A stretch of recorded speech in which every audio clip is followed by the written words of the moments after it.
नमस्कार दोस्तों, मैं अंकुर उपाध्याय स्वागत करता हूं आप सभी का एक बार फिर से अपनी नई वीडियो में।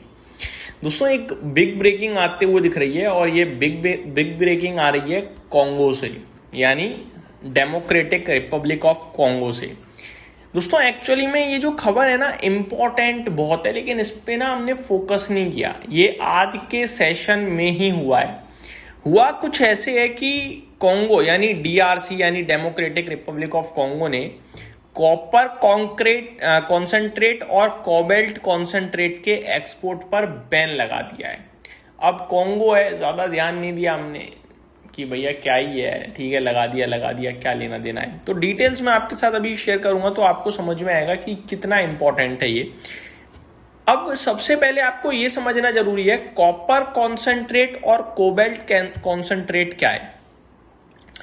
दोस्तों, कॉपर हम सभी को पता है, तांबा, और कोबाल्ट जो बैटरीज में यूज होता है, जो बैटरीज होती हैं उसमें यूज होता है, वो कोबाल्ट। जैसे कि मैं आपको बताऊं, हमारे फोन की जो बैटरी है उसमें यूज, इलेक्ट्रिक व्हीकल्स की बैटरी, मोबाइल फोन की बैटरी, लैपटॉप की बैटरी, एयरक्राफ्ट इंजन्स की हाई टेम्परेचर अलॉय, तो मेडिकल इक्विपमेंट, ये सारी चीज कोबाल्ट से बनती हैं या कोबाल्ट का यूज होता है इनमें, ठीक है। तो कोबाल्ट कॉन्सेंट्रेट और कॉपर कॉन्सेंट्रेट के एक्सपोर्ट्स पर बैन लगा दिया है, और ये बैन इमीडिएट इफेक्ट के साथ लगाया है आज से ही। अब इसका मतलब क्या है, माइनिंग कंपनीज अब रॉ कॉन्सेंट्रेट को सीधा बाहर एक्सपोर्ट नहीं कर पाएंगी। अब क्यों ऐसा कर रही है? सरकार चाहती है कि पहले कॉन्गो के अंदर ही प्रोसेसिंग रिफाइनिंग हो, उसके बाद हाइयर वैल्यू मेटल एक्सपोर्ट किया जाए। ये ऑर्डर तुरंत लागू हो गया है, हालांकि कुछ स्ट्रेटेजिक केसेस में टेम्पररी वेवर दिया जा सकता है। अब आप ध्यान से समझिएगा, कॉपर कॉन्सेंट्रेट और कोबाल्ट कॉन्सेंट्रेट क्या है, इसका मतलब देखो। सबसे पहले जब माइनिंग सबसे पहले प्रोसीजर होता है माइनिंग यानी खुदाई, ठीक है। फिर उसमें से निकलता है पत्थर एक बड़ा, उसे कह रहे हैं हम ओर। उस पत्थर में से प्रोडक्ट निकलता है, प्रोडक्ट इन द मीन जो इंपॉर्टेंट जो धातु है वो, जैसे एक ओर निकला, इसमें मैंने एग्जांपल पढ़ा तो वहां पे लिखा है कि अगर 1000 किलो का वो ओर है ना, तो उसमें 20 किलो आपका प्रोडक्ट होगा। फॉर एग्जांपल, एक ओर है जिसमें एक और, उसमें 1000 किलो का एक और है, उसमें केवल 20 केजी कॉपर निकलेगा, यानी 20 किलो कॉपर निकलेगा। 980 कुछ और ही होगा। ज्यादातर इसमें मट्टी, पत्थर, नॉर्मल स्टोन ये होता है, समझ रहे हो आप। तो माइनिंग कंपनी मेहनत लग रही है भाई, 1000 किलो में मात्र 20 किलो कॉपर निकल पाया, ठीक। अब ये जो 20 किलो कॉपर निकला है, दिस इज कॉन्सेंट्रेट, यानी ये जो है धातु है।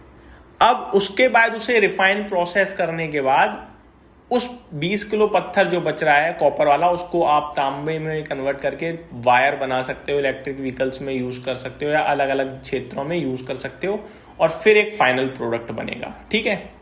तो अभी तक क्या होता था, माइनिंग हुई, और मिला यानी पत्थर मिला, एक तोड़ फोड़ के निकाल के कॉन्सेंट्रेट यानी प्रोडक्ट निकाल दिया, उसमें से कोबाल्ट हो सकता है, कॉपर हो सकता है, निकाल दिया और इसको बेच दिया, एक्सपोर्ट कर दिया।